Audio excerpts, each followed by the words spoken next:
السلام علیکم ورحمۃ اللہ وبرکاتہ۔ الحمد للہ رب العالمین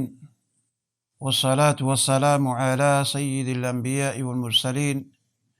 نبینا محمد صلی اللہ علیہ وسلم وعلی آلہ واصحابہ اجمعین، اما بعد۔ محترم ناظرین کرام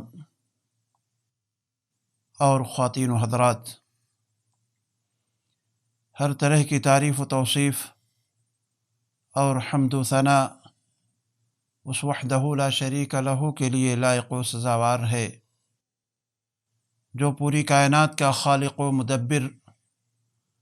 اور تمام چیزوں کا پیدا کرنے والا ہے۔ اس کے بعد بے شمار اور لاکھوں درود و سلام نازل ہو اس پاک اطہر احمد مجتبی جناب محمد رسول اللہ صلی اللہ علیہ وسلم کی ذات گرامی پر، جنہیں اللہ تعالی نے سید الکونین اور آخری نبی بنا کر کے اس دنیا کے اندر مبعوث فرمایا۔ محترم ناظرین کرام، آج جو موضوع آپ کے سامنے لے کر کے میں حاضر ہوا ہوں، وہ موضوع بہت ہی اہم ہے،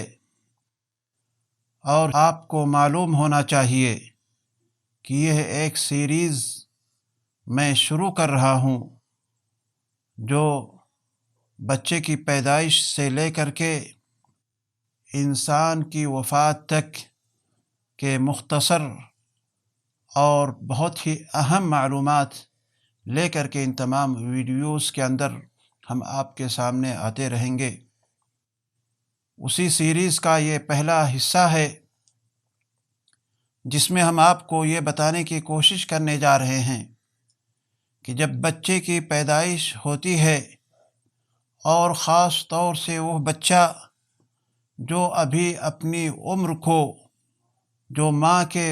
پیٹ کے اندر جو عام طور پر 9 ماہ کا ایک وقت متعین ہوتا ہے، اس 9 ماہ کے متعینہ وقت کو مکمل کرنے سے پہلے ہی جس کی پیدائش ہو جاتی ہے، چاہے وہ مردے کی شکل میں ہو، چاہے وہ زندے کی شکل میں ہو، چاہے وہ گر جاتا ہے یا حمل ضائع ہو جاتا ہے، تو ایسی صورت میں اس بچے کی نماز جنازہ سے متعلق آیا اس کی نماز جنازہ پڑھی جائے گی یا نہیں، اسے کفن دیا جائے گا یا نہیں، اسے مسلمانوں کے قبرستان میں دفن کیا جائے گا یا نہیں، انہی باتوں کو میں مختصر طور پر آپ کے سامنے کچھ باتیں رکھنے کی کوشش کرتا ہوں۔ چنانچہ آئیے دیکھیے، حدیث کے اندر آتا ہے، جس کے راوی مغیرہ بن شعبہ رضی اللہ تعالی عنہ ہے، وہ بیان کرتے ہیں کہ آپ علیہ الصلاۃ والسلام نے ارشاد فرمایا: الراکب یسیر خلف الجنازۃ والماشی یمشی خلفها وامامها وعن یمینها وعن یسارها قریبا منها والسقط یصلی علیہ ویدعى لوالدیہ بالمغفرة والرحمة، رواہ ابو داود والترمذی۔ یعنی سوار جنازے کے پیچھے چلے اور پیدل چلنے والا اس کے پیچھے آگے اور دائیں، بائیں اور دائیں چل سکتا ہے، لیکن اس کے لیے ضروری ہے کہ وہ جنازے کے بالکل قریب رہے، اور ناتمام بچے کی نماز جنازہ پڑھائی جائے، اور اس کے والدین کے لیے بخشش اور رحمت کی دعا کی جائے۔ محترم ناظرین، یہ حدیث ہمیں اس بات کی طرف رہنمائی کرتی ہے کہ اگر بچے کی پیدائش اس کے مکمل وقت ہونے سے پہلے ہو جاتی ہے، تو ایسی صورت میں یعنی بچہ مکمل طریقے سے،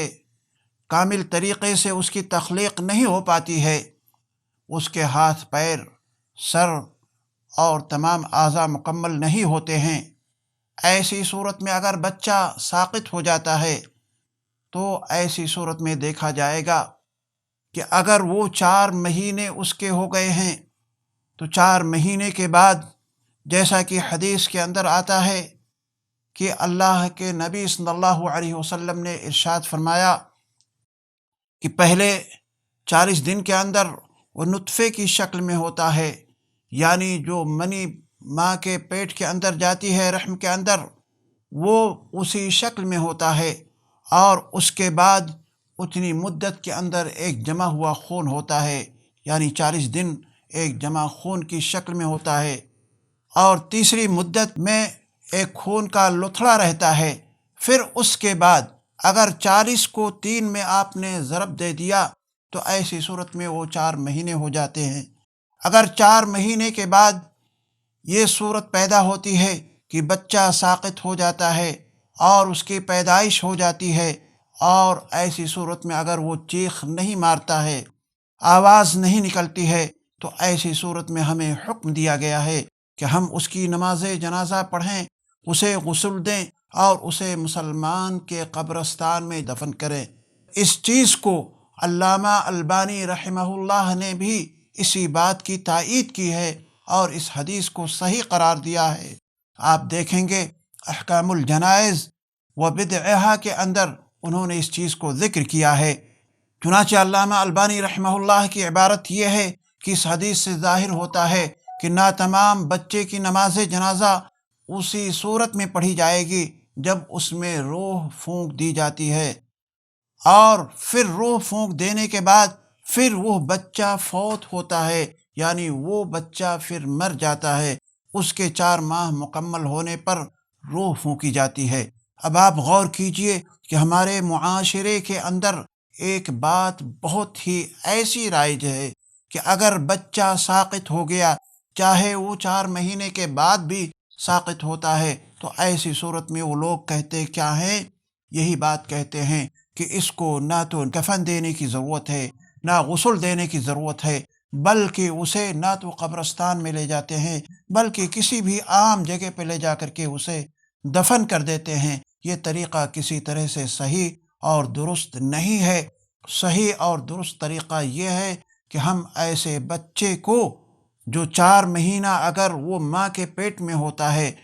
اور اس کے اندر روح پھونک دی جاتی ہے، تو ایسی صورت میں ہمیں چاہیے کہ ہم اسے کفن دیں، اسے غسل دیں اور مسلمانوں کے قبرستان میں لے جا کر کے ہم اسے دفن کریں۔ یہی معاملہ کن کا ہے؟ اس چیز کو ابن سیرین اور سعید ابن مسیب نے بھی اسی چیز کو اپنایا ہے، اور ساتھ ہی ساتھ امام احمد بن حنبل رحمہ اللہ کا بھی